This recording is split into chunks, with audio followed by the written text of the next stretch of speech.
Umarangkada na ang kampanya ng Gilas Pilipinas sa FIBA Asia Cup 2025 sa pag-asang maiuwi ang kampyonato. Ngunit sa umpisa pa lamang ng laban o serye, ipinatikim na kaagad sa Gilas na hindi magiging madali ang pagkamit nito matapos matalo sa koponan ng Chinese Taipei.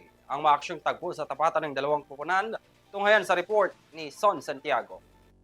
Hindi naging maganda ang simula ng kampanya ng Gilas Pilipinas sa FIBA Asia Cup matapos itong talunin ng Chinese Taipei 95-87 sa Jeddah, Saudi Arabia. Mula sa unang mga minuto ng laro, hirap na agad ang Gilas at hindi makalamang matapos ang naging opening dunk ni Justin Brownlee. Bumulusok kasi ng 34 points sa manlalaro ng koponan na si Ying Changchen para pamunuan ang panalo ng Chinese Taipei. Sa kurso ng laro, umangat si Kevin Kiambao sa second half at nagtala ng 17 points, 4 na rebounds at 2 assist.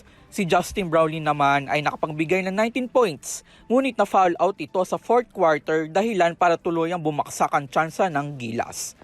Si Brandon Gilbeck naman, naturalized player ng Chinese Taipei, ay nagbigay din ng 16 points at 9 na rebounds para mas pailalim pa ang problema ng Gilas sa laro.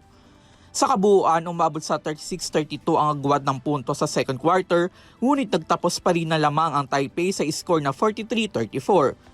Susubukan ng Gilas na bumawi sa Huwebes, August 7 kontra New Zealand na tinalo ang Iraq. Para sa EuroTV Balitang Sports, ako si Son Santiago.